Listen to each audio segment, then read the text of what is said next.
je suis Alice de Rochechouart et vous écoutez Le Fil d'Actu, le podcast engagé qui remet la philosophie au cœur de l'actualité.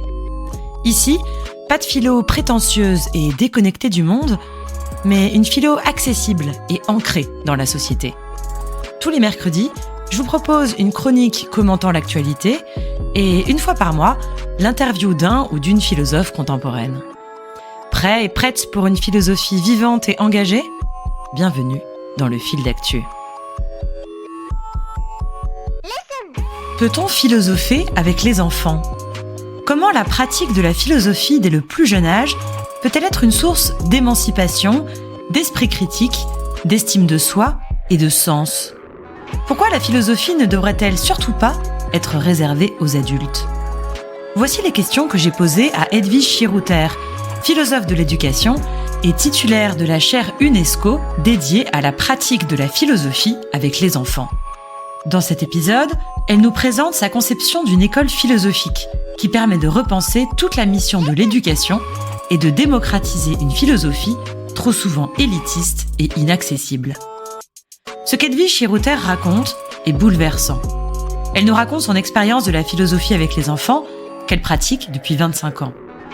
Vous allez retrouver votre âme d'enfant, imaginer une école où vous auriez rêvé d'aller et reconsidérer les enfants autrement, comme des graines de philosophes. Alors, êtes-vous prêt et prête pour un rêve d'enfance qui pourrait peut-être devenir réalité ? Bonjour Edwige. Bonjour.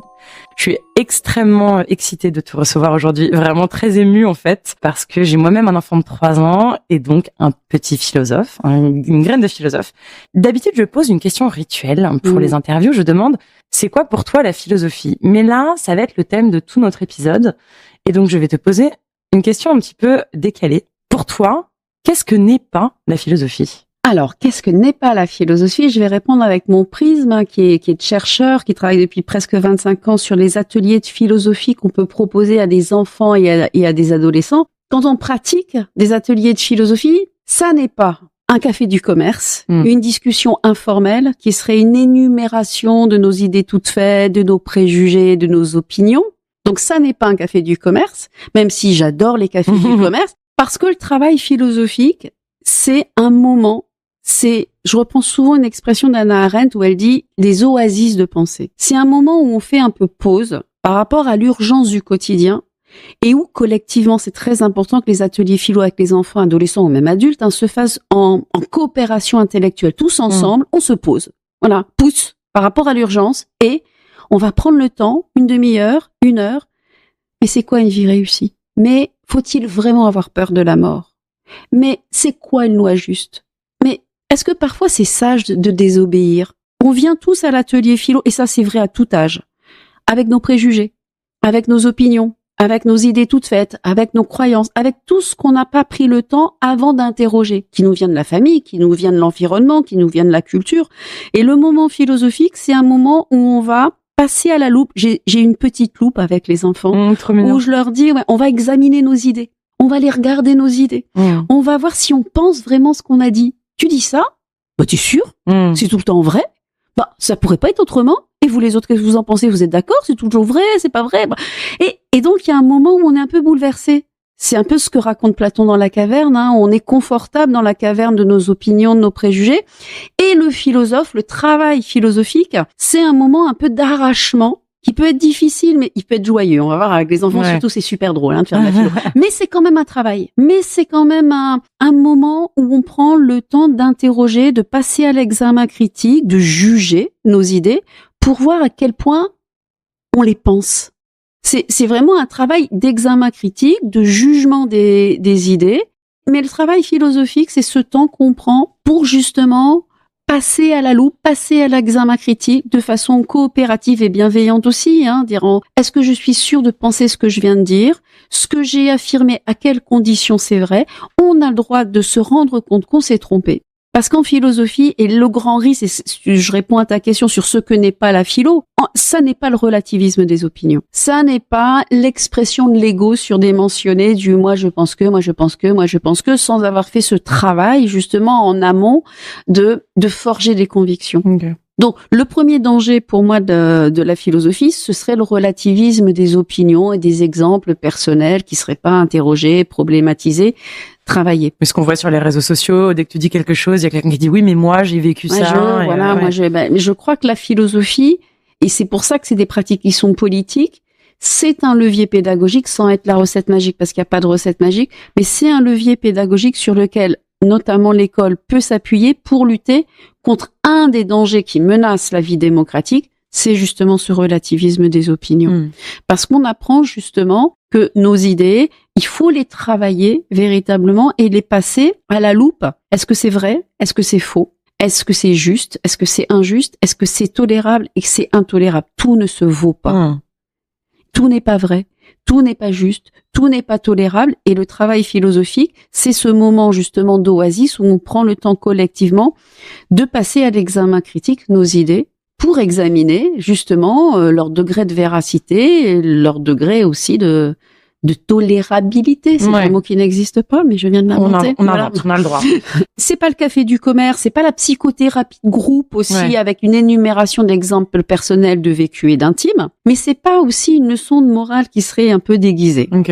Ça, c'est très important parce que ce serait une tentation qu'on aurait de dire, un cours de morale version années 50. Exactement. C'est-à-dire que les ateliers de philosophie avec les enfants, avec les adolescents et avec les adultes, ça, je pense que c'est vraiment aussi, c'est pas l'enseignant, l'animateur, le professeur qui va faire un atelier pour que les enfants finissent par penser que. C'est vraiment aussi montrer la complexité, la pluralité des réponses possibles. Ça n'est pas parce qu'il n'y a pas qu'une réponse possible qu'on peut dire n'importe quoi. Et c'est pas parce qu'il y a du vrai, du faux, de juste et de l'injuste qu'il n'y a pas non plus qu'une seule façon de répondre à ces questions. Donc c'est dans cet entre-deux-là, qui me paraît très politique, ni relativisme, ni dogmatique, que s'engouffre le travail philosophique. Ouais, c'est un travail très fin, parce que c'est vraiment un énorme enjeu de ne pas dire n'importe quoi, mais pas non plus avoir une pensée unique, en fait. C'est quand même un enjeu, le pluralisme dans un certain respect de la réflexion et aussi des valeurs de société qu'on doit avoir en commun, quand même. Mais je pense que c'est vraiment ça, c'est vraiment un pluralisme démocratique et rationnel. C'est comment on construit sur ces grandes questions qui sont pas n'importe quelle question aussi. Quand je donnais les exemples, qu'est-ce que c'est qu'une vie réussie? On voit bien qu'il n'y a pas qu'une seule réponse possible. Mais on voit bien aussi qu'on peut pas dire tout et n'importe quoi, qu'il pourrait y avoir du vrai, du faux, du juste, de l'injuste, du tolérable et de l'intolérable. Ce que tu dis là est intolérable. Ce que tu dis là est factuellement faux. Donc, je crois vraiment, et c'est pour ça que pour moi, encore une fois, c'est une pratique qui est politique, le travail philosophique qu'on peut faire si on commence beaucoup plus tôt que l'année de terminale, c'est-à-dire avec des enfants très jeunes et en les entraînant de façon régulière, ça peut être vraiment un levier pour ce que Martha Nussbaum, qui est une philosophe américaine, dans Les émotions démocratiques, appelle la survie des démocraties. C'est un livre qui est paru au début des années 2010, où elle dit déjà que les systèmes éducatifs ne créent plus des citoyens éclairés, mais des futurs consommateurs ou des futurs agents du monde du travail économique, que les sciences humaines sont peu à peu délaissées, voire abandonnées des systèmes éducatifs, et que pourtant, les démocraties, elles ont absolument besoin de pratiques qui sont des pratiques où justement se forge à la fois la lutte contre le relativisme et la lutte contre le dogmatisme. Alors, il y a énormément de choses dans tout ce que tu viens de me dire. J'ai à peu près 1000 questions. Donc, on va essayer de les prendre dans l'ordre.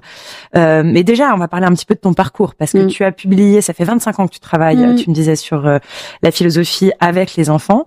Tu as publié plein d'ouvrages, des ouvrages de théorie, notamment un ouvrage qui s'appelle « La philosophie avec les enfants, un paradigme pour l'émancipation, la reconnaissance, la résonance ».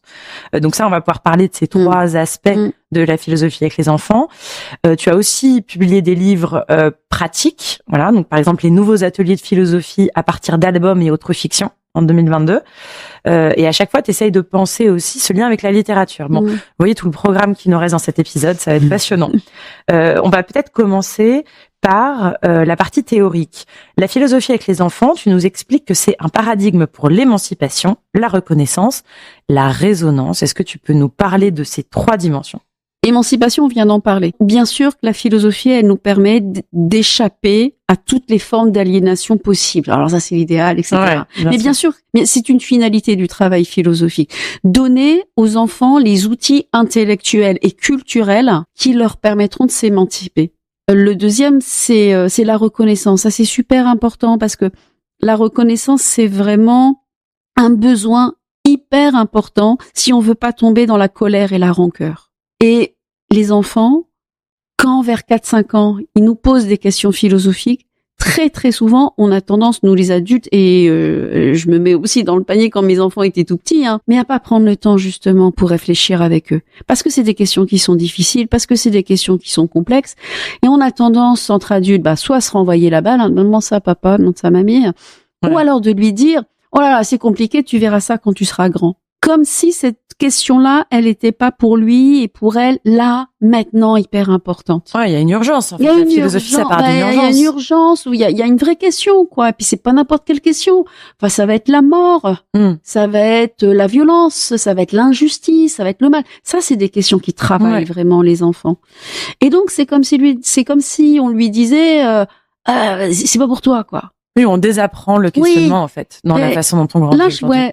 Là, tu vois, c'est vraiment avec les tout petits, où on a tendance à pas les prendre au sérieux. Pour les plus grands, et notamment, là, je pense à l'enseignement de la philo, en France en tout cas, mais c'est pas une exception, n'oublions pas que c'est les terminales, des lycées généraux et technologiques, mais pas professionnels. Quand on y pense, c'est absolument honteux. Ouais. Mais oui, et ce qui fait que donc l'immense majorité des enfants des classes populaires, qui sont sociologiquement orientés vers ces sections-là, n'ont même pas une année de philo. En gros, c'est leur dire quand même qu'ils en sont pas capables. Ouais. Oui, c'est pas pour vous. C'est pas pour eux, c'est pas des questions pour eux, quoi. Vraiment, vous avez pas besoin de vous poser des questions. Oui, la mort, la justice, le bonheur, enfin vraiment comme si vous allez vous intéresser à ça, quoi. Ouais. Voilà. Ouais. Et puis c'est un travail, je l'ai dit tout à l'heure, c'est un travail, mais vous allez pas réussir, quoi. Ouais. Vous allez réussir. Non, il y a un côté d'exclusion de la philosophie et le fait de le proposer, ça a un effet de reconnaissance. Ça a un effet de dire c'est pas pour plus tard. Tu es capable, voilà. Et donc il y a des effets. Je travaille avec le quartier mineur de la prison de Nanterre, où tous les vendredis il y a des ateliers philo qui sont proposés. Donc il faut voir la population de ces jeunes qui ont entre 13 et 17 ans, qui sont incarcérés pour des crimes, parce qu'on n'est pas incarcéré pour des petits délits.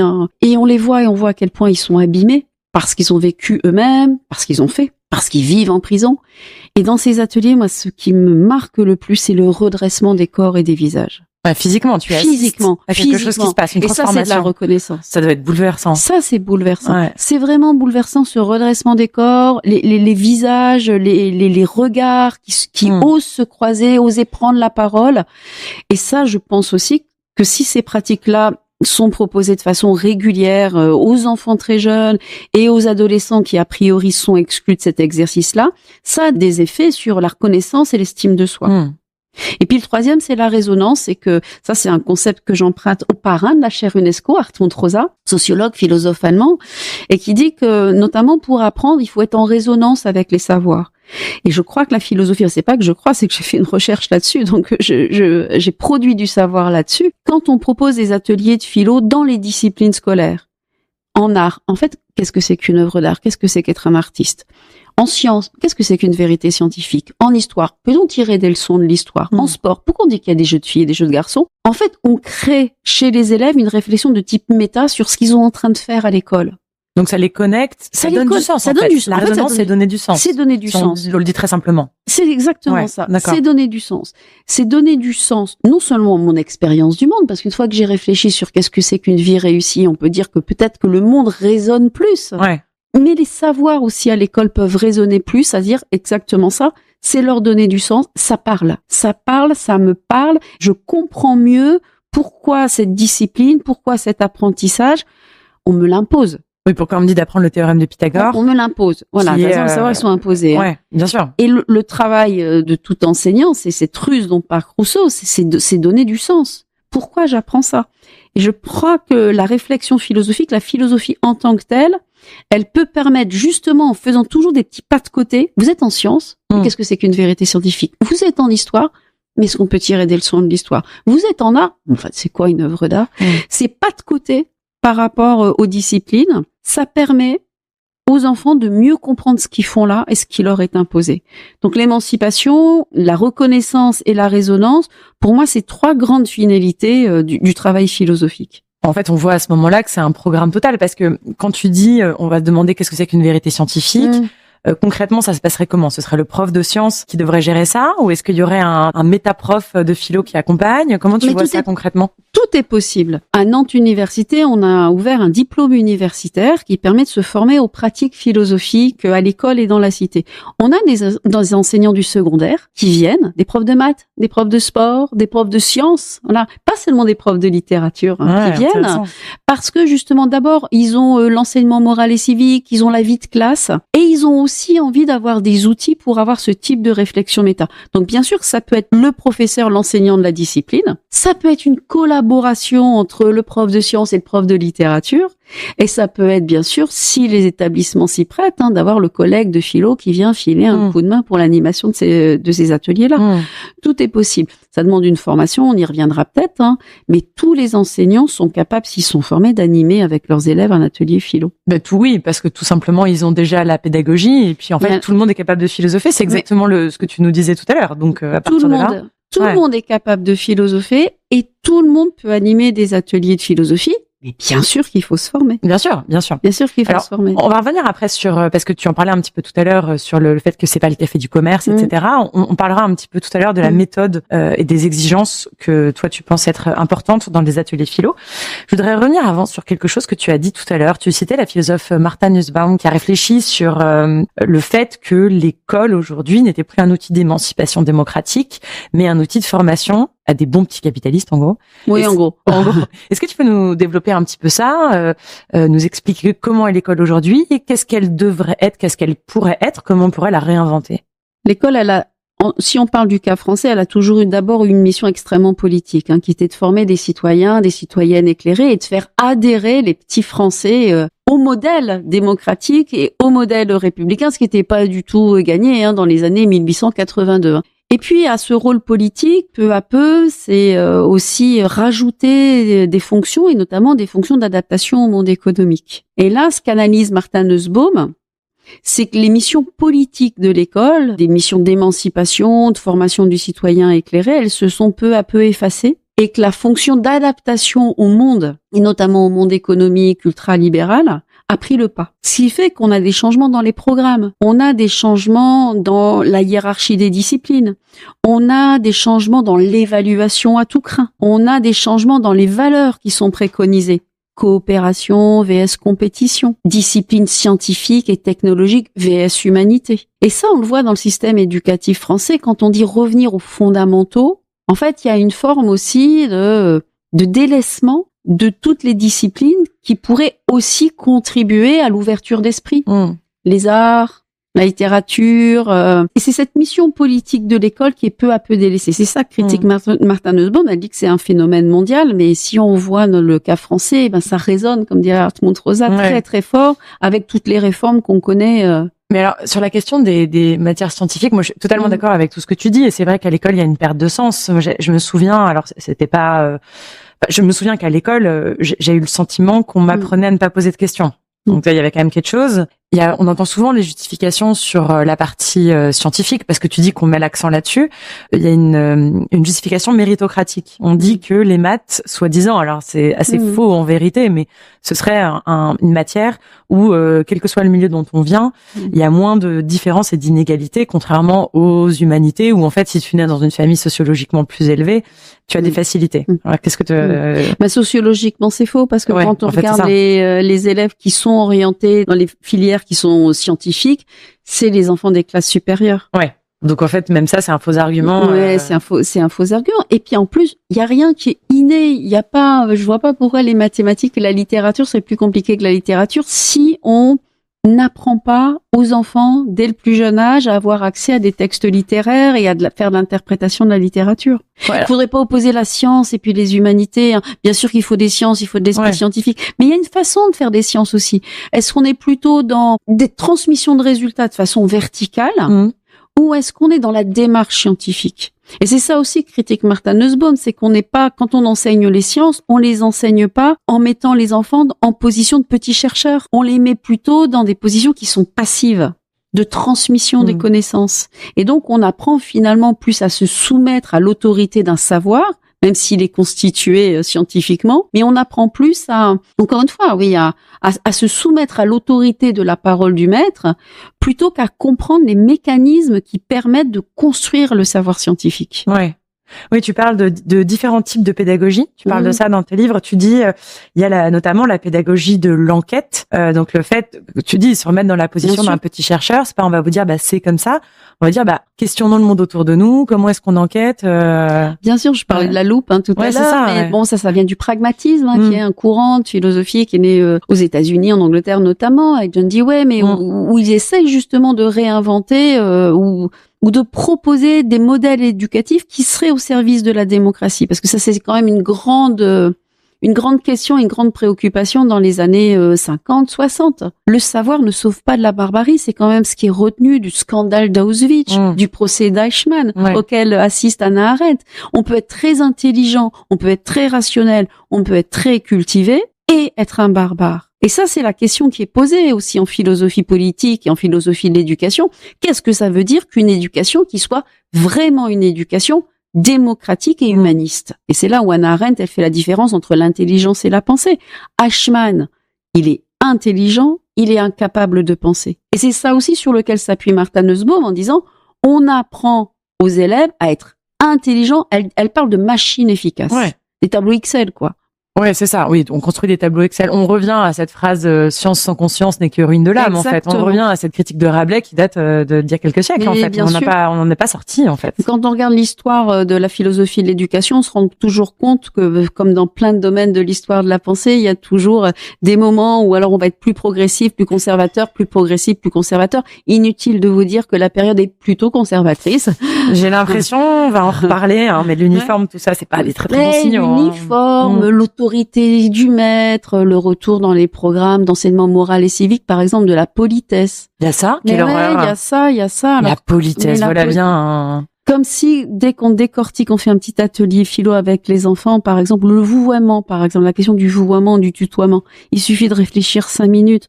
Bien sûr qu'on peut respecter quelqu'un qu'on tutoie, et bien sûr qu'on peut mépriser quelqu'un qu'on vouvoie. Absolument. Par exemple, je vous vois Emmanuel Macron, si je le rencontre. Et nous, on se tutoie et on se respecte beaucoup. Et nous, on se tutoie. Ouais. Voilà. Donc, mais bien sûr, c'est une vision de l'enfant, c'est une vision de l'éducation qui revient un peu quand même à mater, à adresser, voilà, à soumettre.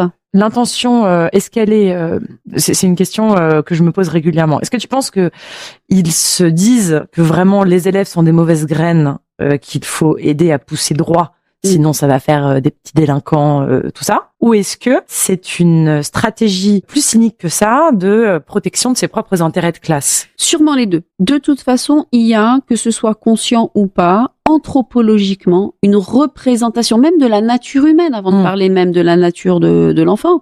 L'idée que l'humain serait fondamentalement méchant, mauvais. Enfin, c'est toute la théorie si hobbesienne. L'homme est un loup pour l'homme. À l'état de nature, ce qui y règne, c'est l'agressivité. Et donc, la première fonction du politique, c'est d'abord et avant tout l'ordre et la sécurité. Et donc, les pédagogies qui vont correspondre à cette représentation anthropologique de l'homme enfant mauvais de nature, et donc de la nécessité de l'ordre et de la sécurité dans la cité, c'est une pédagogie, forcément, qui est une pédagogie du redressement. Forcément, oui. C'est anthropologie, pédagogie et politique sont complètement cohérentes. L'homme est méchant, donc il faut de l'ordre et de la sécurité, et donc on apprend à se soumettre. Ouais. Tout va ensemble. Alors, vous voyez, chez les politiques, c'est peut-être pas aussi fluide que ça, aussi explicite que ça, mais bien évidemment, dans les pédagogies de redressement, conservatrices, verticales, il y a cette idée quand même qu'il faut redresser.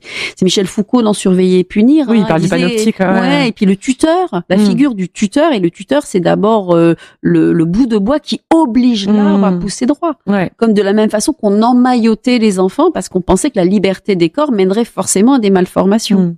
Et c'est Rousseau qui va déconstruire ça. Ouais. Oui, d'ailleurs, c'est des choses qu'on anticipe un peu sur l'actualité, mais qu'on a pu retrouver dans les discours, par exemple, de Gabriel Attal, qui parlait de l'autorité, qui parlait tu casses, tu répares, tu salis, tu nettoies, avec cette idée que c'était sa seule définition de l'enfance et de l'élève, c'était ça. Il casse, il salit, il nettoie. Enfin, c'était quand même très bizarre, quoi. Enfin, très choquant, en fait, de revenir à ça. Je trouve qu'on en voit des signaux aussi. On entend parler de l'enfant roi systématiquement, comme si un enfant qui n'était pas muselé était forcément un enfant roi. Il y a une interrogation là-dessus aussi. Ouais, bien sûr, mais encore une fois, tout ça repose vraiment sur des représentations de la nature humaine, comme s'il y avait une nature humaine. Hein. Ouais. C'est très lié aussi à l'innéisme. Il y en a qui seraient doués, d'autres qui ne le seraient pas. Il y a un peu ça aussi dans ce qu'on fait dans les classes de niveau, etc. Il y a quand même quelque chose qui se dit que tout est un peu joué d'avance, quoi. Ouais. Entre ceux qui sont faits pour les études, ceux qui seraient pas faits pour les études, ceux qui seraient faits pour la philosophie, ceux qui ne seraient pas faits pour la philosophie. Et oui, ceux qui vont au lycée professionnel et qui sont privés de la philosophie. Et qui sont privés de la philosophie, mais ils sont privés de la philosophie parce que dans ce système-là, ils n'en sont pas capables.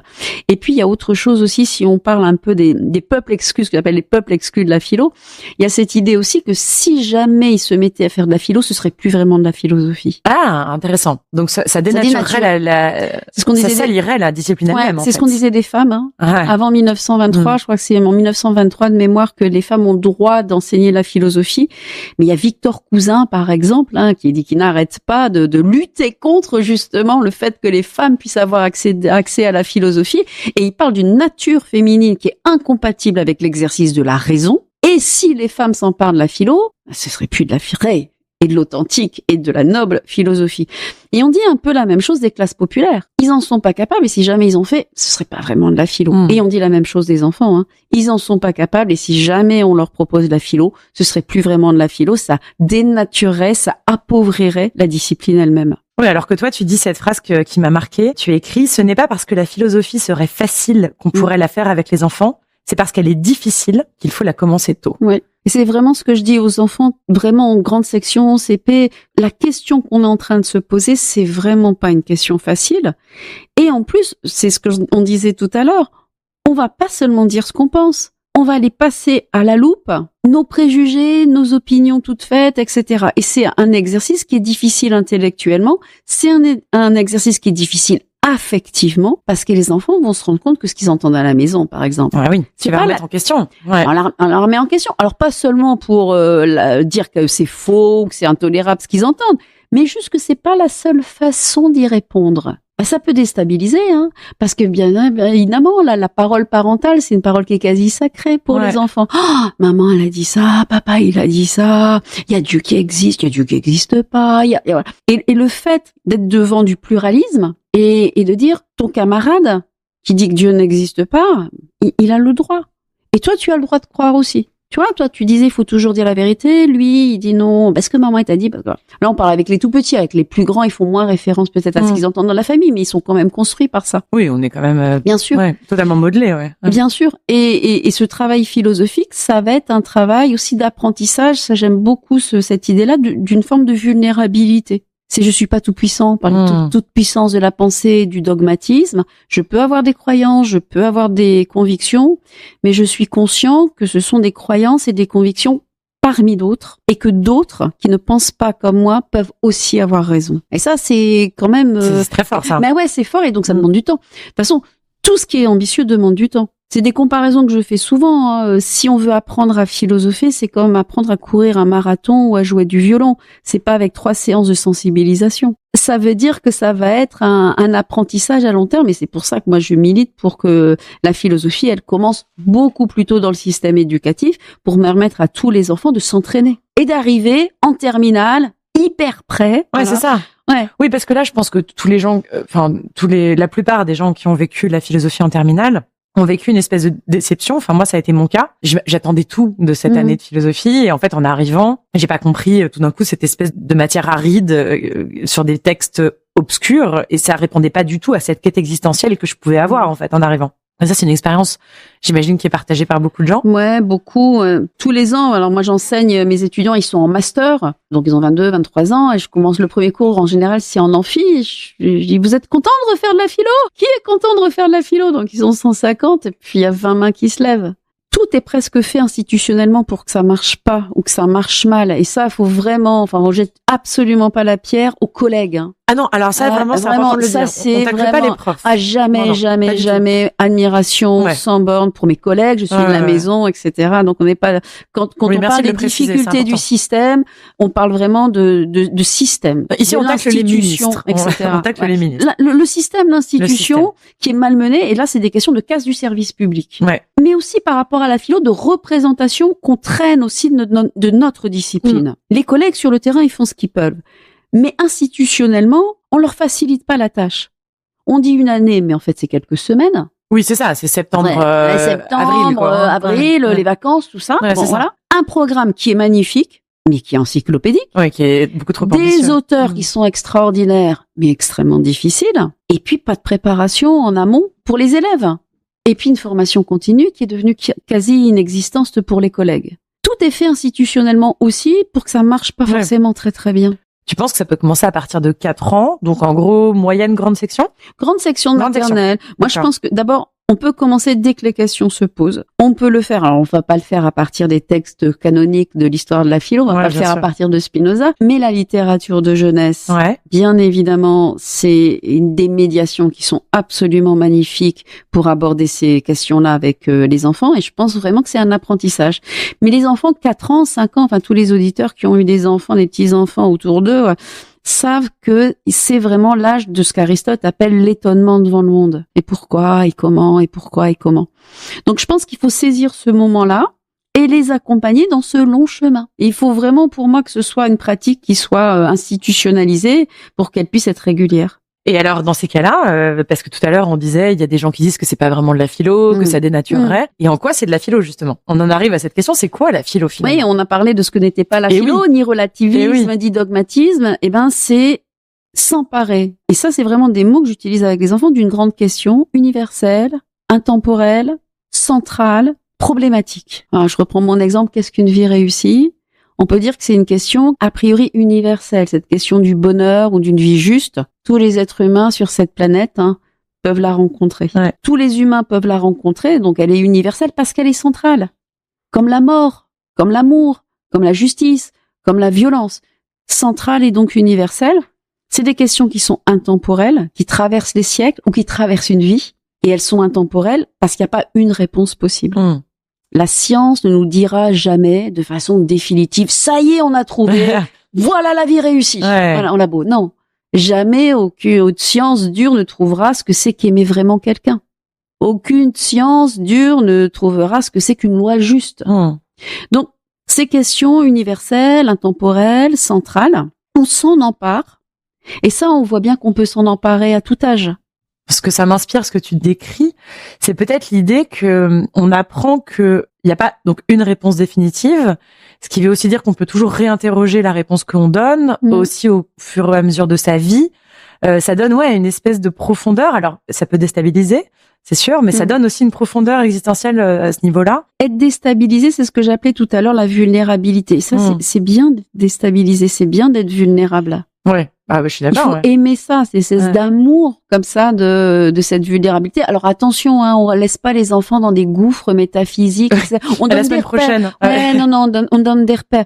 On déconstruit, on reconstruit, mais on sait que ce qu'on a construit comme conviction, par exemple, elles seront toujours interrogeables. Et puis on peut faire des rencontres. On peut grandir, on peut vieillir, on peut faire des rencontres. Les rencontres, c'est les gens. Les rencontres, c'est les livres. Les rencontres, c'est les œuvres. Et ce que je pensais être ferme comme conviction, tout d'un coup c'est rebousculé, c'est reconstruit, voilà. Et c'est ça le travail philosophique. En fait, je trouve que ça donne une liberté aussi. Ça permet de se dire qu'il y a un souffle de liberté d'exploration en fait qui nous attend. Je trouve que c'est assez enthousiasmant. Puis c'est des moments aussi où il y a une espèce de joie de penser, il y a une joie de la complicité. Ils aiment bien quand c'est compliqué les enfants. Il y a des formes de jeu. Tout à l'heure, j'étais à Sarcelles dans une école et on travaillait avec des CM2 sur qu'est-ce que c'est qu'une œuvre d'art. Pourquoi il y a des peintures qui vont dans des musées, pas d'autres. Ah, intéressant. J'ai pas la réponse, moi. Mais moi non plus. C'est ce que je leur disais. Alors, on a passé plein de tableaux, il y a des Pollock, des Van Gogh, Vermeer, la Joconde, Picasso, et on disait, disais, mais qu'est-ce qu'il y a dans ces œuvres-là pour que ça puisse être considéré comme des chefs-d'œuvre? Et on a eu plein de réponses. On a eu la beauté, on a eu le motif, on a eu la technique, la prouesse technique, on a la célébrité de l'auteur. C'est génial parce que je disais à l'enseignante, mais tous les critères qu'ils ont donnés au bout d'une heure, c'est des critères qu'on peut retrouver en cours de philo de terminale. Ouais. Mais donc, on a une grande question, comme ça, et au début, ils savent pas. Ils disent, qu'est-ce que je n'en sais rien? J'ai jamais réfléchi à ça. J'ai jamais réfléchi à ça. Donc, on fait des exercices, on montre des œuvres d'art, on regarde des petites vidéos, on regarde des albums, etc. Puis à un moment donné, ces critères-là, ils surgissent. Et donc, ils sortent de l'atelier philo, en disant, une œuvre d'art, ouais, ça peut être la beauté, ça peut être le motif, ça peut être la prouesse technique, ça peut être la célébrité. Ils ont reconstruit. Et c'est une façon aussi d'éclairer le réel. Et donc, ils sont repartis de l'atelier philo. Ils sont repartis dans le monde parce que pour moi, l'atelier philo, c'est comme ce que Ricoeur appelle le grand laboratoire de l'imaginaire ou l'oasis. C'est un moment qui est déconnecté du quotidien. On parle pas du vécu dans les ateliers philo. Ouais. Alors ça, justement, c'est important de dire, je voulais justement y revenir là-dessus parce que tu parles beaucoup de littérature et dans tes méthodologies, tu fais lire, en fait, des livres. Alors, attention, c'est pas une liste de livres à la maison, quoi. Par exemple, même pour les petites sections, enfin, pour les grandes sections, ça va être lecture en classe d'un livre jeunesse ou bien des choses comme ça. Et toi, c'est important pour toi qu'il y ait un certain nombre de références communes partagées par tout le monde pour que justement ce soit pas le café du commerce et qu'il y a un matériau commun sur lequel travailler. Ce qui est extraordinaire dans la littérature, c'est une phrase de Paul Ricoeur, il parle de laboratoire, le grand laboratoire de l'imaginaire. Je crois, et on pourra en discuter, encore une fois, c'est une conviction, mais je sais qu'on peut ne pas être d'accord, c'est que en tout cas, quand on apprend à philosopher, le vécu et l'intimité, c'est une matière inflammable. On est dans l'affect, on est dans l'émotion, on est dans le trop émotif. Quand on parle de soi, on a du mal à prendre de la distance. Et cette distance, elle est nécessaire en philosophie. Donc l'idée, et on voit bien que ça peut être pas facile avec des enfants, c'est que quand ils vont parler de l'amitié, quand ils vont parler du bonheur, quand ils vont parler de la vérité, ils vont pas parler de ce qu'ils vivent à l'école, à la maison, etc. Donc, faut quand même les nourrir. Faut se baser sur des expériences, faut se baser sur des situations. Et ça, la littérature va nous l'apporter. Donc on va lire effectivement toute une série d'albums sur faut-il toujours dire la vérité, avec des histoires où le mensonge va être présenté comme un moindre mal, comme dans Blanche-Neige et le chasseur. Oui, alors rappelle-nous parce que je me souvenais pas. Le chasseur ment, c'est ça? Oui, il ment la reine. La reine dit oui, Blanche-Neige. La reine donc ordonne au chasseur d'aller tuer Blanche-Neige. Il part dans la forêt avec Blanche-Neige et au lieu de la tuer, il a pitié d'elle. Il lui dit d'aller de partir et il tue un sanglier à la place et il donne le cœur du sanglier en disant à la reine j'ai tué Blanche-Neige, etc. Il lui ment. Donc c'est un moindre mal et donc finalement ça pose la question est-ce que c'est toujours ok de mentir? Oui, les enfants, en fait, souvent quand on leur dit est-ce qu'il faut toujours dire la vérité, ils disent oui c'est pas bien de mentir, c'est pas bien de mentir. Un gros principe qu'ancien, ou alors le péché c'est un péché, tout ça. Le truc qu'on t'a bien appris en tant que parent aussi parce que alors que je pense que dans leur vraie vie, je pense qu'il y a pas mal de situations où pour dire moi j'ai menti tout ça. Je veux pas qu'on parle de l'intime. Oui. Donc on va aller chercher des ruses, on va aller chercher des situations où les personnages sont en situation d'avoir se poser la question de savoir si il n'est pas préférable de mentir pour protéger quelqu'un. On peut pas faire de la peine aussi, qui peut être un critère, ou alors le mensonge qui va être présenté comme vraiment un vilain défaut parce qu'on perd toute confiance en autrui. Le petit garçon qui criait au loup. Donc en fait, les albums, ils vont présenter la question dans toute sa complexité. Et les enfants vont aller puiser. Alors ça, c'est vraiment aussi l'étayage de l'enseignant. Ça se fait pas naturellement comme ça, de façon innée. Mais le dispositif et les relances de l'enseignant vont permettre aux enfants d'aller puiser dans les histoires des situations sur lesquelles ils vont pouvoir s'appuyer pour argumenter, trouver des situations, donner des réponses, être d'accord, ne pas être d'accord. Est-ce que le personnage, il a eu raison? Est-ce qu'il a eu tort? Et ça permet de nourrir. Oui, ça permet aussi, donc comme tu disais tout à l'heure, donc que ce soit pas un cercle de psychothérapie où on demande aux enfants d'être pour le coup trop vulnérables, d'aller livrer des choses. Ça permet de se décentrer, de se cacher derrière aussi, se protéger derrière des exemples littéraires aussi. C'est ce que j'appelle le paravent du personnage, c'est-à-dire que il faut que la question philosophique, elle soit ni trop proche de moi, parce que sinon je suis dans l'affect, je suis dans l'émotionnel, et je ne réfléchis pas bien. Et il faut pas qu'elle soit trop abstraite non plus. Il faut bien pouvoir s'appuyer sur des situations. Je donne souvent l'exemple du sentiment amoureux. Qu'est-ce que ça veut dire qu'aimer vraiment quelqu'un? Ça va être quand même très très difficile de réfléchir sereinement sur ces questions-là à partir de nos propres histoires. Oui, si on parle de papa, maman et de son amoureux, son amoureuse, ou même nos histoires à nous. On n'a pas la sérénité psychique, Bien quoi. sûr, On va être dans l'affect et c'est normal. Par contre, si on dit bon allez, on parle pas de vous, de nous, de nos histoires d'amour. Alors qu'est-ce que c'est que les attributs de l'amour authentique? Et c'est trop loin, quoi. Ouais. Il va falloir qu'on s'appuie sur des situations. Ouais. Et un atelier que j'adore, c'est Cyrano. Cyrano aime-t-il Roxane? Cyrano aime-t-il vraiment Roxane? Et on va aller regarder ce qui se joue entre Christian, Cyrano, Roxane, et les interroger. Est-ce qu'on peut vraiment parler d'amour? Parce que quand même, il arrête pas de lui mentir. Parce que quand même, quand Christian meurt, il lui dit pas la vérité, il la laisse enfermer. Est-ce qu'on peut aimer et mentir? Ouais. Est-ce qu'on peut aimer sans laisser l'autre libre de son propre choix? Et tant quand on regarde l'histoire du point de vue de Roxane, on n'est pas si sûr que ça, qu'il s'agisse véritablement d'amour. Et ça dépend ce qu'on entend par amour. Bien sûr. Donc, la situation de Cyrano, je l'ai fait avec des ados plein de fois. Ils sont à la fois impliqués, ils sont en colère, hein. Il n'est pas jaloux, il est de Christian, mais il lui ment, il arrête pas de lui mentir. On les voit, ils sont investis.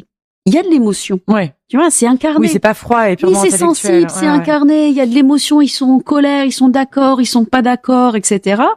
Mais en même temps, ils sont pas en train de parler d'eux. Et ça, c'est vraiment typiquement ce que permet la littérature en philosophie, c'est de nourrir.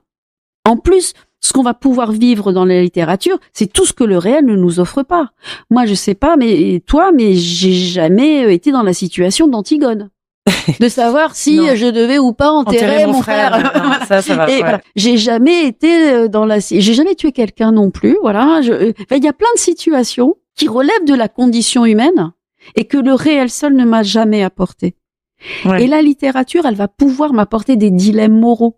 Elle va pouvoir m'apporter des situations, des histoires d'amour, des histoires d'amitié, dans lequel je vais pouvoir m'identifier et sur lequel je vais pouvoir réfléchir, par exemple, sur qu'est-ce que c'est que le courage, qu'est-ce que c'est qu'un bon choix, qu'est-ce que c'est que la justice. Et ça, évidemment, les enfants, ils sont tout petits, ils ont une expérience du monde qui est très limitée, qui est la famille, le milieu social, etc. Et la littérature, elle ouvre à des possibles. Et là, on retrouve cette émancipation, cette ouverture d'esprit.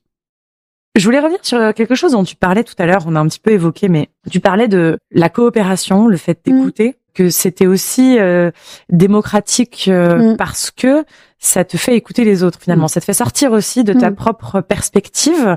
Et tu parlais justement comment l'école aujourd'hui est dans la compétition.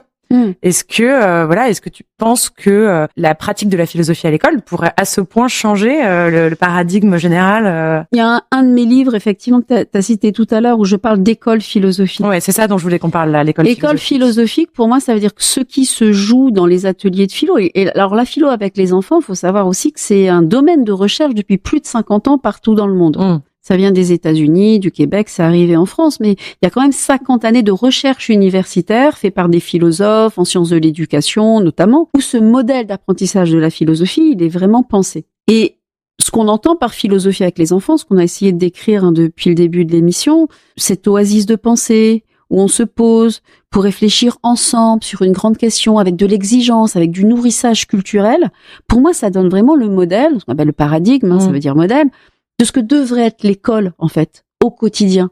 L'école, elle devrait être vraiment un lieu de la lenteur, aussi de la pause. Les enfants le savent souvent pas, mais l'école, scoler, ça veut dire loisir. C'est le lieu où on est arraché du quotidien, où on est arraché du travail. Les philosophes, les Grecs, ils disaient, les philosophes ont besoin de loisirs. Ils ont besoin d'esclaves, qui vont travailler à leur place, parce que pour penser, il faut du temps. Il faut ne pas travailler, au sens du travail du labeur, quoi. Mais c'est l'osium aussi, en latin, osium et négocium.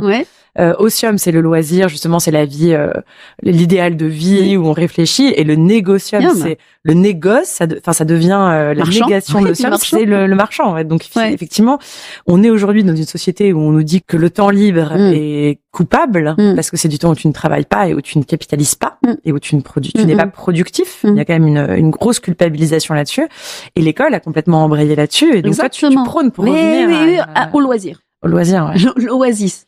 L'oasis de pensée, donc une pédagogie de la lenteur, une pédagogie de la coopération et non pas de la compétition. Quand on voit les classes de niveau, ça veut dire que dès le départ, on classe, on compare les notes.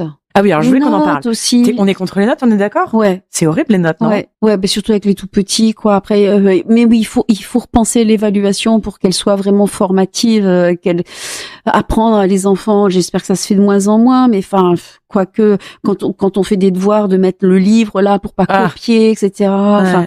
Les notes qui sont données par ordre croissant ou décroissant, on a tous connu ça, on a tous connu ça. Bon, donc à réapprendre la coopération, la résonance dont je parlais tout à l'heure, prendre le temps, peut-être avoir des programmes beaucoup moins chargés, mais prendre le temps d'expliquer aux enfants pourquoi c'est important d'apprendre ça. Donc une école de la résonance, une école de la lenteur, une école de la coopération, une école aussi réflexive. Et réflexive, ça veut dire qu'on va interroger ses propres représentations prendre le temps et valeurs, de penser, de réfléchir sur le sens de vivre ensemble dans cette cité qu'est l'école, mais dans cette cité aussi qui sera plus tard pour les enfants leur rôle de citoyen et de citoyenne. Ouais. Faire vivre au quotidien des pratiques qui sont des pratiques coopératives, non discriminantes, non humiliantes.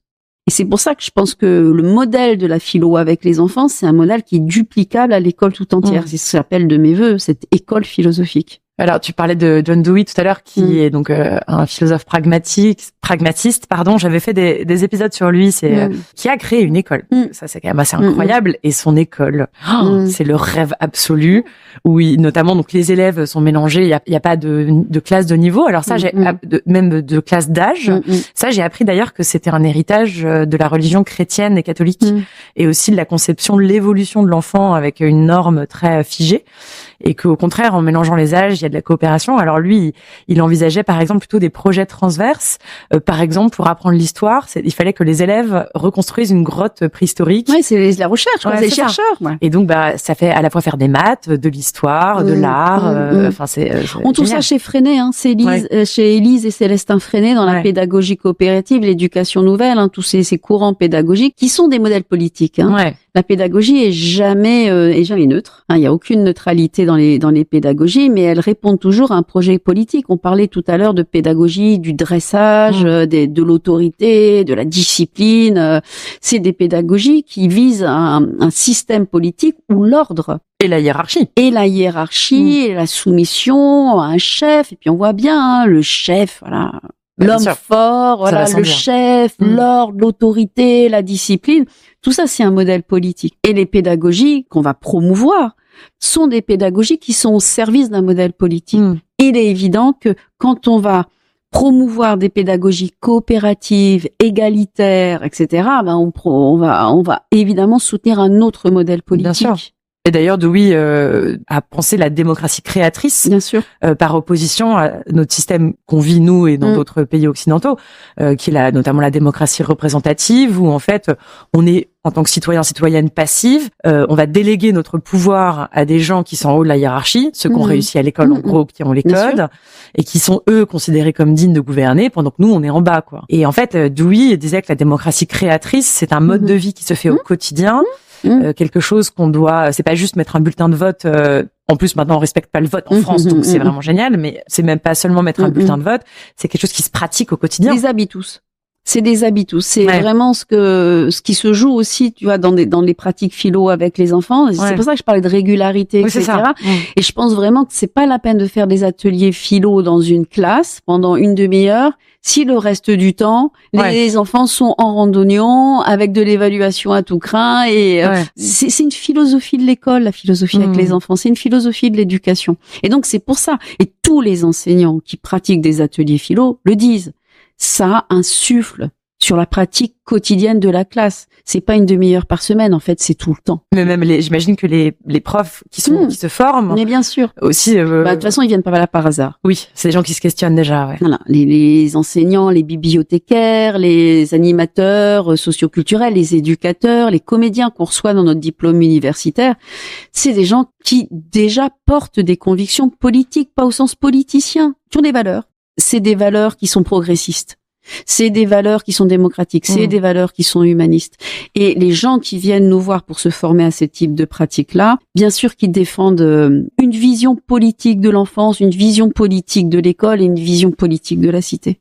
Mais alors, comment on fait concrètement? Comment on fait pour avoir ça dans notre école, pour nos enfants? Et explique-nous le mode d'emploi. Le mode d'emploi. Comment se déroule un atelier ou comment on peut... Alors les deux. Comment se déroule un atelier? Tu disais que toi, tu préconises que ce soit une fois par semaine. Bah, c'est super quand c'est une fois par semaine. 1 heure. Il faut s'engouffrer dans les programmes. Les enseignants, bien évidemment, on peut pas faire n'importe quoi. Il y a des programmes, etc. Sinon, on ouvrirait la porte aussi à d'autres pratiques qui seraient plus ésotériques. Dans le cadre de l'enseignement moral et civique, parce qu'il y a quand même 1 heure par semaine, il y a le fait de forger l'esprit critique, le jugement critique. Donc, on peut tout à fait proposer ces ateliers-là dans ce cadre-là.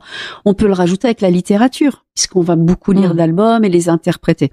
Donc, on s'engouffre dans un moment des programmes, qui est l'enseignement moral et civique, la littérature, les arts et l'histoire. Hein. On peut mêler et faire du transdisciplinaire. Les élèves sont souvent en cercle, pour commencer, face à face des visages, tu vois, et de leur dire tout de suite, on va réfléchir sur une grande question universelle, intemporelle, centrale, et on a besoin de toutes les intelligences. On a besoin vraiment de s'écouter, de rebondir sur les exemples, les idées des uns des autres, et on va construire ensemble. Moi, je me sers beaucoup du tableau, même s'ils savent pas lire, et je note, je classe, je catégorise les idées, comme ça, à la fin de l'heure, je peux leur dire, regardez ce que nous avons. Et puis ça, j'imagine que ça valorise ce qu'ils disent aussi. Ce que tu as dit, je l'écris. Je l'écris. Ouais. C'est un exemple, c'est une nouvelle idée. C'est un exemple qui permet d'illustrer telle catégorie qu'on a déjà eue, etc. Et à la fin de l'atelier, ils ont vraiment une trace écrite où collectivement, ils voient qu'ils ont construit quelque chose. Ça, c'est vraiment très important. Ouais. Il y a le cercle et puis il va y avoir la médiation culturelle. Et comme je disais tout à l'heure, hein, on parle pas du vécu, de l'intime, et donc on va nourrir. Donc on peut partir d'une histoire qu'on va lire jusqu'à un certain moment. Alors il y a un grand classique en atelier philo, qui est aussi un classique de la philo, c'est chouette, c'est l'anneau digeste de Platon. Ouais.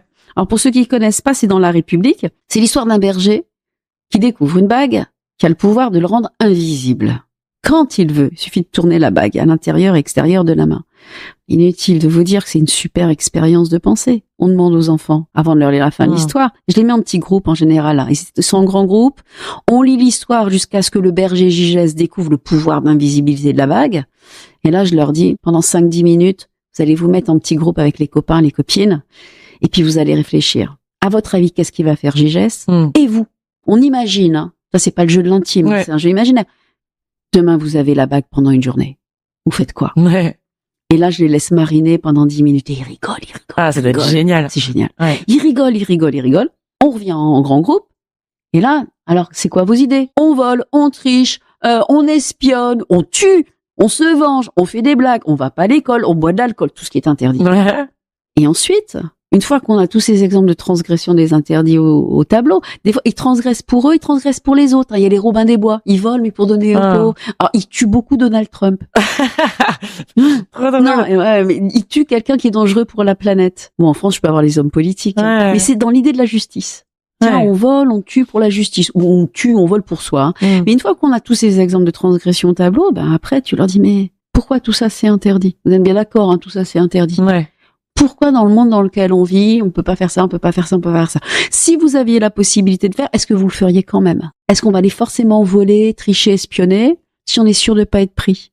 Oui, non, hein? Et à quoi ressemblerait un monde où il y aurait aucune loi, aucune règle? Ce serait souhaitable, pas souhaitable. Et là, t'enchaînes sur des questions sur la liberté, sur la morale, sur la justice. Et donc là, typiquement, c'est une fiction, un mythe, hein, une histoire dans lequel on va se plonger, grand laboratoire de l'imaginaire, et ensuite on va pouvoir réfléchir sur des questions qui sont des questions qui sont très concrètes. Le rapport à la loi, le rapport aux interdits, le rapport à la règle, le rapport aux obligations. Pour les enfants, c'est des questions qui sont hyper quotidiennes, quoi. Et donc d'interroger est-ce que la liberté, c'est n'avoir aucune loi, aucune règle. Et on va déconstruire tout ça. C'est trop bien.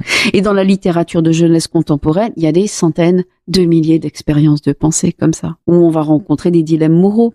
On va pouvoir se mettre à la place des personnages. Donc on peut travailler sur une histoire, on peut travailler sur des extraits de films aussi, on peut passer un extrait de film avec des ados. La vérité est-elle toujours préférable à l'illusion? Matrix. Ouais. Bah oui, la scène. Et ça, c'est que j'aime bien leur dire, ça marche super bien, c'est vous êtes le meilleur ami du personnage. Alors, la pilule rouge, la pilule bleue. Alors, s'il la prend, je sais plus laquelle, hein, s'il prend la bleue, il reste dans l'illusion, mais il est heureux. Et s'il prend l'autre, il connaît la vérité, mais il sait pas ce qu'il attend. Au risque du malheur. Vous êtes le meilleur ami de Néo. Vous lui conseillez il vous appelle. Avant de prendre la pilule, je fais souvent ça. Il vous appelle. Voilà. Et tu peux même faire des camps avec les élèves. Vous allez lui conseiller de rester dans l'illusion. Vous allez lui conseiller d'aller dans la vérité. Ils doivent trouver les arguments. Puis après, on revient en grand groupe. Ouais. Et puis après, on amène. Avec des plus grands, on peut amener des références de philosophes aussi, bien sûr. Oui, après tu peux. Après, tout est possible. Mais là, ce que tu vois là, c'est que les fictions, elles vont vraiment servir d'un grand laboratoire pour aller vivre des dilemmes moraux, des situations que le réel nous offre pas, mais pour aller ensuite interroger des questions qui sont des questions qui sont très concrètes, qui sont des questions de la philosophie. Tu parles un peu de la posture de l'animateur ou l'animatrice.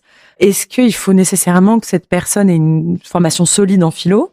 Et ensuite, quel est son rôle, selon toi, pendant l'atelier? Parce que je crois qu'il y a des débats, justement, sur comment mener un atelier philo avec les enfants. Tout le monde n'est pas d'accord sur, il y a plusieurs pratiques. Est-ce que tu peux nous en parler un petit peu? Ouais, il y a des pratiques où l'animateur, c'est pas toujours l'enseignant, ça peut se faire en bibliothèque, est plus ou moins présent, plus ou moins interventionniste. Moi, je suis dans une position où elle est plutôt interventionniste parce que moi, mon travail en tant que prof de philo, c'est de travailler à la didactique de ma discipline. Attention, gros mots, c'est comment on enseigne. Ouais. Donc, pour moi, il faut que ça reste de la philo.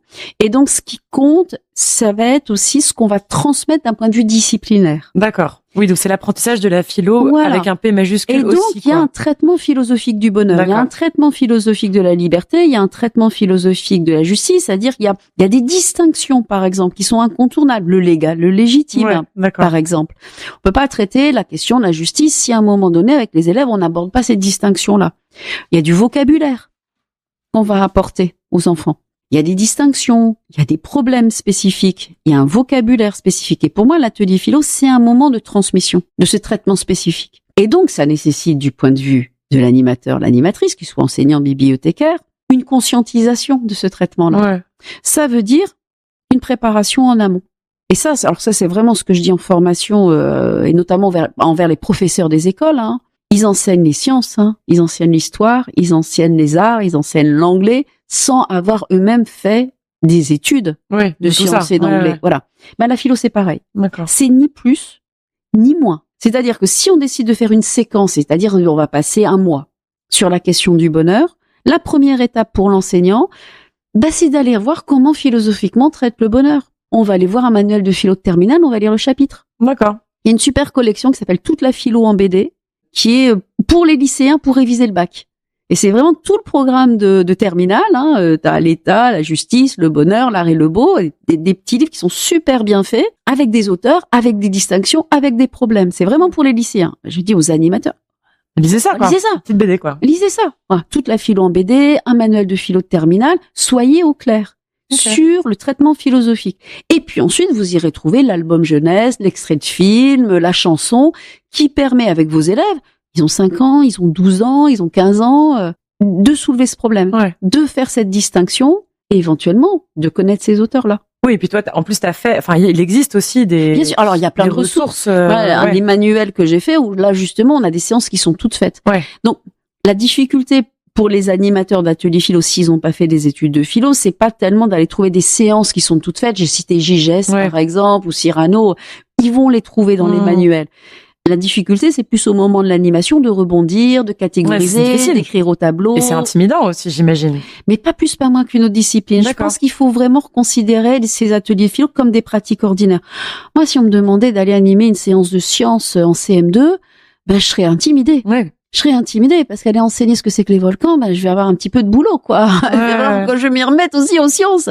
Ou je devais enseigner une séance en histoire, je vais devoir m'y remettre aussi. C'est pas plus et c'est pas moins. Et il faut le reconsidérer comme une pratique ordinaire. Ce qui est étrange avec la philosophie, mais c'est pas étrange si on pense à sa place dans le système éducatif, c'est qu'elle est intimidante. Elle est intimidante parce que justement, on n'en a fait que quelques semaines, que souvent ça a pu être l'objet d'une déception, qu'on a trouvé ça trop difficile, que les textes qui nous arrivaient comme ça, comme on n'était pas préparé, l'exercice de la dissertation, l'exercice du commentaire, on a eu des mauvaises notes.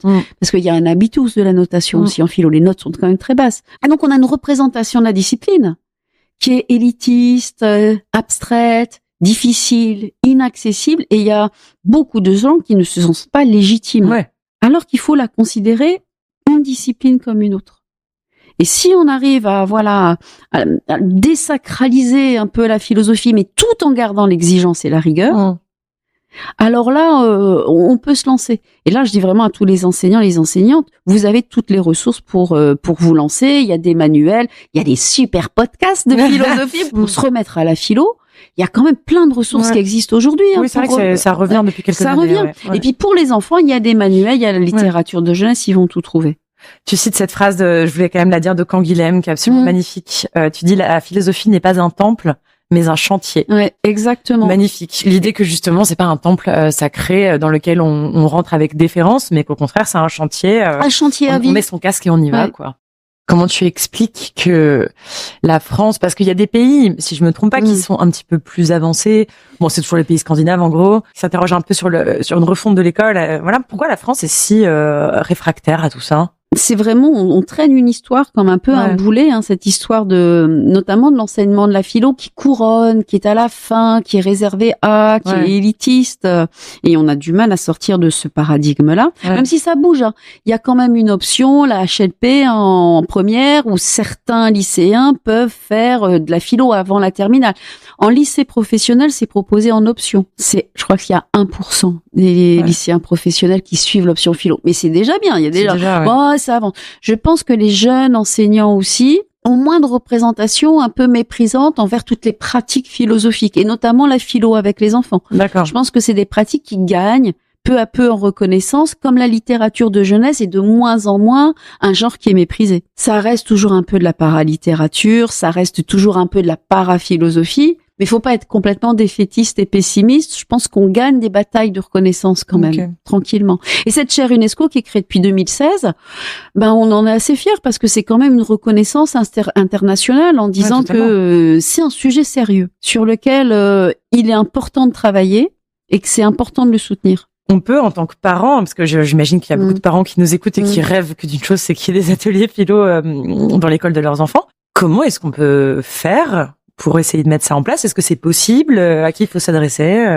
Déjà, avec les parents, je parlerai pas vraiment d'atelier philo dans le sens, tu vois, on va pas être dans une pratique un peu scolaire où on va demander à l'enfant, tu peux donner un exemple, et voilà. Par contre, on va aborder, on va discuter, et à partir d'une histoire. Je pense que la médiation de l'histoire, elle est ultra importante aussi avec les familles, surtout quand les questions que nous renvoient nos enfants sont angoissantes, sont déstabilisantes, où on a soi-même pas la réponse. Et donc les histoires, elles vont créer un cocon, elles vont créer une médiation, un lieu où on va pouvoir se réfugier pour aller aborder cette question de la mort, de l'amour, de la violence, du bonheur aussi. Il n'y a pas que des questions tristes. Bien sûr. Mais ça, la lecture des histoires, c'est une médiation absolument formidable pour les parents. Et donc, dans ces cas-là, pour aborder les questions philosophiques.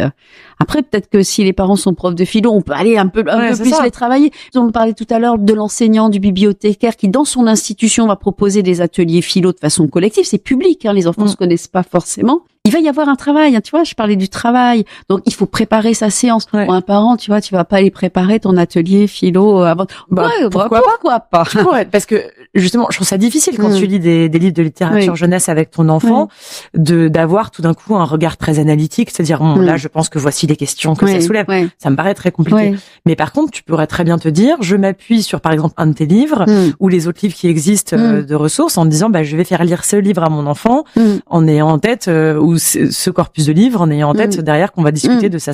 Là, tu vois bien que tu t'adresses à des parents qui ont un certain bagage culturel aussi. Oui, c'est vrai. C'est forcément déjà un peu élitiste dans la pratique. Et puis, alors là, c'est pareil, c'est de l'éducation populaire, faire rentrer les livres dans les familles. Puis pas n'importe quel livre, on parle de livres aussi où il y a de l'implicite, où il y a de la poésie. On n'est pas en train de parler de Martine et Choupi. C'est ce que j'allais dire, on évite Martine, quoi. Choupi, c'est un enfer, quel ennui. Choupi, c'est un enfer. Après, c'est des livres, c'est ce que je dis toujours, la littérature, il y a deux grandes fonctions de la littérature, c'est un peu schématique, mais disons. Et c'est deux fonctions qui sont ultra importantes et qu'on hiérarchise pas forcément.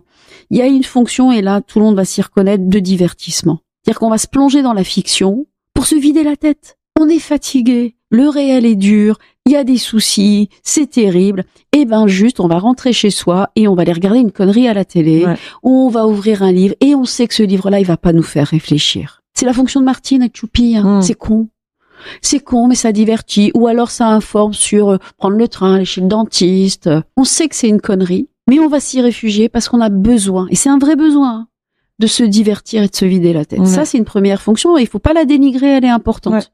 Et on va regarder une série sur Netflix, quoi. Et on sait que c'est con. Mais on en a besoin.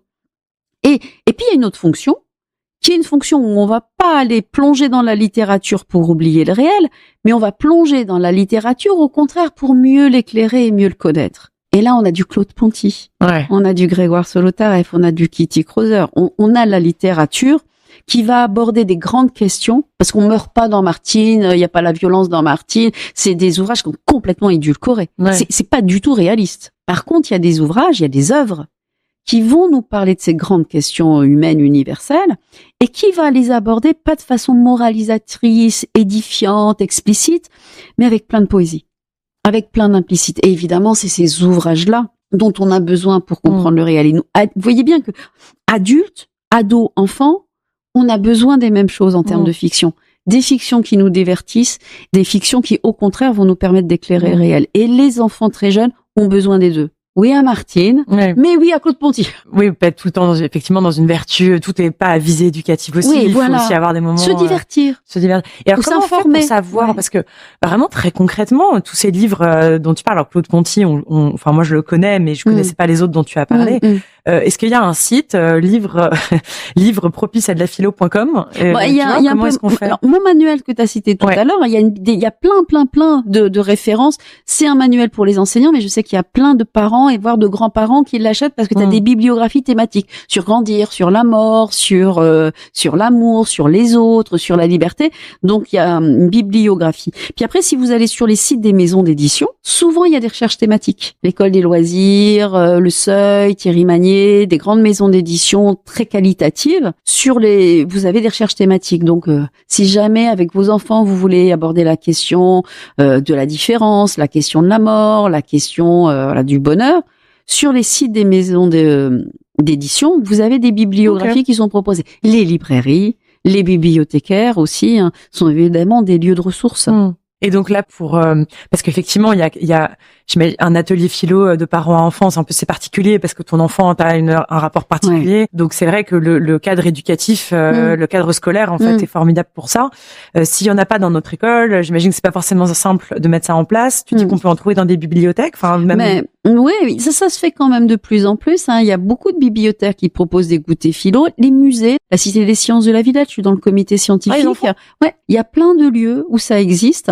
Faut parfois forcer la porte, avec les enseignants de ses propres enfants. Oui, tu penses que tu peux aller voir l'enseignant et lui demander aussi. Est-ce que vous connaissez ces pratiques-là? Alors les parents sont pas prescripteurs de ce qui se fait à l'école. C'est les enseignants, mais bien sûr qu'on peut entamer un dialogue en disant, j'ai entendu cette émission de radio, des ateliers philo, je trouve ça super. Est-ce que vous en proposez? Le problème des enseignants, et ça c'est un problème qui est politique, c'est la formation continue. La formation continue a disparu. Il faut le savoir. Les enseignants n'ont plus de moments d'oasis de pensée, dont on parlait tout à l'heure, pour sortir de la classe et se former en philo et même dans toutes les autres disciplines. Et ça, c'est une catastrophe politique parce qu'ils sont soumis à l'urgence du quotidien et ils n'ont plus ces temps pour se former à des pratiques nouvelles, à des pratiques innovantes et aller bousculer eux aussi justement leur habitude et aller découvrir ces nouvelles façons de faire et notamment les ateliers philo. Ça, c'est un problème politique. Et alors, une question, on a un petit peu effleuré, mais pourquoi la philosophie, plus que les autres, est capable d'apporter ce rapport d'émancipation? Alors, tu as parlé du fait que ça interrogeait toutes les disciplines. Tu as dit aussi que ça a donné un autre rapport au temps. Elle est globalisante, on dit. Voilà, elle interroge tout. Tu parlais aussi du rapport au temps, tu parles de l'oasis de pensée, tu dis aussi, tu parles de suspension, de lenteur face à l'accélération. Tu expliques dans ton livre que les enfants entendent tout le temps dépêche-toi, que là, enfin, on respire. La pause. Et il y a autre chose aussi que je trouve très intéressant, c'est que tu expliques que ça donne un autre rapport au savoir parce que ça réhabilite l'ignorance et l'erreur.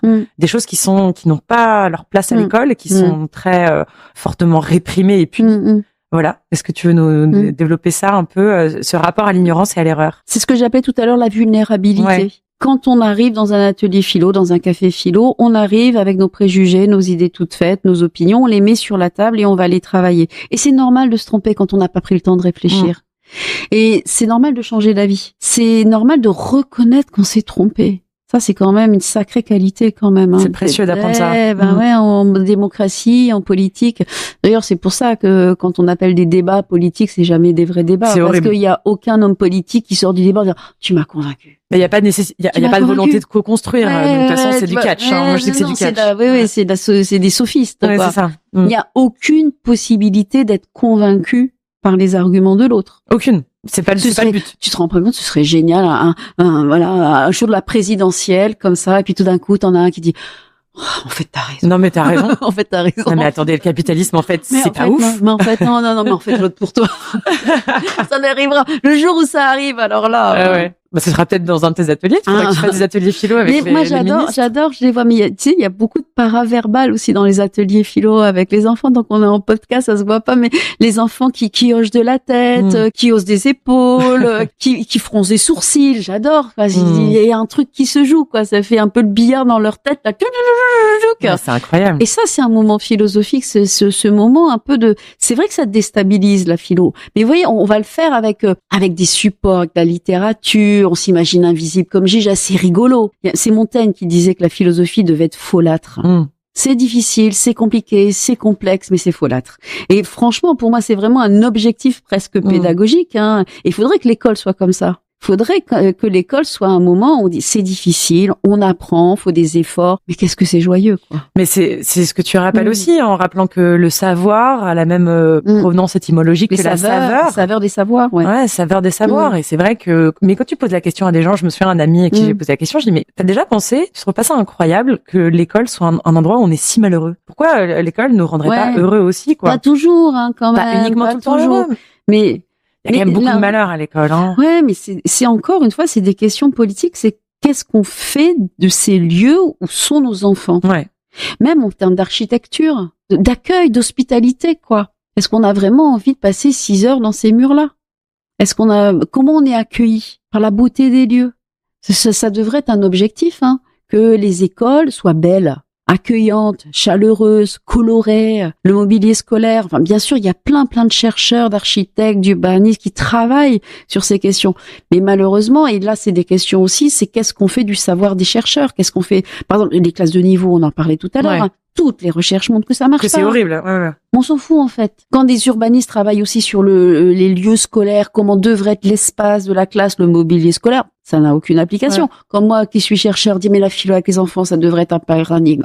Tout le monde s'en fout, quoi. Je parle politiquement bien du sûr. truc. De toute façon, la politique se fait. Les ministres ne prennent absolument pas en compte l'avis c'est des chercheurs. Hallucinant quand et de la recherche de ce qui se dit en philosophie, en sciences de l'éducation ou même en psychologie de l'enfant. Le collège, par exemple, c'est vrai. Mais comment c'est possible de commencer si tôt, d'avoir un cloisonnement des disciplines même nous adultes, moi, je suis pas sûre d'être capable de rester comme ça assis sur une chaise 6 heures et puis une heure je fais des maths, une heure je fais du français, une heure je fais de l'histoire. Mais c'est absurde quand on y pense. Ouais. Donc, et ça c'est un problème politique, c'est comment on traite l'enfance. Ouais. De toute façon, l'enfance est totalement déconsidérée. Enfin, on a déjà parlé dans le podcast plusieurs fois, mais l'enfance est déconsidérée, voire méprisée. L'indifférence. C'est au-delà de l'indifférence, j'ai l'impression, parce que toutes les réflexions sur sortir les enfants des lieux publics, les enfants sont des nuisances. Enfin, c'est plutôt ça. Mais d'ailleurs, moi, je me suis rendu compte de ça quand j'ai eu mon fils. Je me suis rendu compte à quel point avant, les enfants n'existaient pas dans ma vie. J'en avais pas du tout, pas beaucoup autour de moi. Et comme moi-même, je déconsidérais l'enfance, et ça a été un bouleversement, ça a été vraiment bouleversant la parentalité pour ça, parce que tout d'un coup, je me suis rendu compte à quel point les enfants étaient invisibilisés, méprisés, pas pris en considération, quoi. Alors, il y a une grande lutte politique, ce qu'on appelle l'infantisme. C'est une nouvelle lutte politique, le racisme, le féminisme, et là se battre pour une reconsidération de l'enfant en tant que personne à part entière. L'enfant vit dans le même monde que les adultes. Il y a des spécificités, bien évidemment. Il reste mineur. Majeur, on a des responsabilités, on a des devoirs envers eux, mais il faut pas que ce rapport de responsabilité devienne un rapport de domination. Et ça, c'est vraiment quelque chose qui va mettre beaucoup de temps dans les mœurs, encore à changer. Et la philosophie avec les enfants, pour moi, elle contribue à cette lutte politique. Et d'ailleurs, quand dans ton livre, tu parles comme tu fais de la philosophie de terrain, tu nous en as parlé là tout au long de l'interview, mais tu racontes ton bilan d'une année de philosophie en grande section, et c'est super émouvant parce que tu racontes comme tu vois les enfants, et en prison aussi de la même manière, tu en parlais tout à l'heure, comment les corps se redressent et comment les enfants ont les yeux qui brillent et tout d'un coup les enfants qui ne parlaient moins, qui étaient parfois muets, qui n'osaient pas prennent confiance, prennent la parole, tout d'un coup toute la réflexion s'affine et tout ça, c'est très émouvant. Mais bien sûr qu'il y a des effets, hein. Il y a des effets si ces pratiques-là elles sont régulières, etc. Et moi ce qui me fascine vraiment avec la chance que j'ai avec la chaire UNESCO, c'est de pouvoir aller dans plein de coins du monde et dans des écoles, dans des contextes économiques, sociaux, très très différents. J'ai beaucoup en Afrique de l'Ouest, dans des écoles publiques où il y a 80 élèves, dans des écoles beaucoup plus favorisées, dans les lycées français de New York où c'est quand même un autre public, etc. Et moi je trouve qu'il y a une très très grande universalité dans la façon dont les enfants s'emparent des questions. Ça, c'est vraiment magnifique, quoi. C'est vraiment les problèmes qu'ils posent, les distinctions qu'ils font, les exemples qu'ils donnent. Franchement, il y a beaucoup, beaucoup plus de ressemblances que de différences contextuelles. Voilà, c'est très émouvant. Ce qui n'efface pas les inégalités qu'il y a entre ces enfants-là, hein, bien sûr. Mais il y a quand même, et c'est pour ça que je parle d'une belle universalité, finalement, hein, qui est un mot qui peut être très critiqué parce qu'il a fait aussi l'objet, justement il a été instrumentalisé pour la domination. Mais c'est quand même un idéal qui est celui d'un idéal de fraternité. Et les questions et les récits qu'on se raconte, on se rend compte qu'on se pose les mêmes questions et parfois même on s'invente les mêmes histoires. On parlait de l'actualité, mais on n'a pas parlé de Betaram, l'affaire Betaram. Mais ça, c'est les violences. Et puis là aussi, enfin, de la part du Premier ministre, ce mépris, cette indifférence, cette sous-estimation, voilà, de la souffrance des enfants, comme si foutu une claque, c'est grave que ça. Et ça, on revenait à ce qu'on a dit tout à l'heure sur le rapport anthropologique à qu'est-ce que c'est qu'une éducation. Une bonne éducation, ça peut être une éducation qui passe par le châtiment corporel. C'est toujours cette espèce de redressement ou d'invisibilisation de la souffrance des enfants. C'est, j'espère, j'y crois pas trop vu le gouvernement qu'on a, mais que Betaram et toutes les autres affaires, parce qu'il y a plein d'autres lycées, écoles qui commencent. Mais c'est long. Je pense que c'est comme les luttes féministes. Ouais. Et puis il y a des retours de bâton. Et moi, je pense quand même qu'il y a des retours de bâton de la même façon qu'il y a des retours de bâton sur le féminisme. Il y a des retours de bâton aussi sur les droits des enfants. Comme si à un moment donné, on siffle la fin de la récré. Ouais, c'est bon, quoi. Ouais, c'est bon, les femmes, c'est bon, vous avez l'égalité. Et les enfants, bon, c'est bon, vous avez les droits de l'enfant, quoi. Donc maintenant, on revient, quoi. On revient aux choses sérieuses, quoi. À l'autorité, à la discipline, à la bonne vieille nature, masculine. Et tout ça, ça va prendre du temps parce qu'on voit bien, c'est une philosophie du monde. C'est une philosophie de l'existence, c'est une philosophie politique.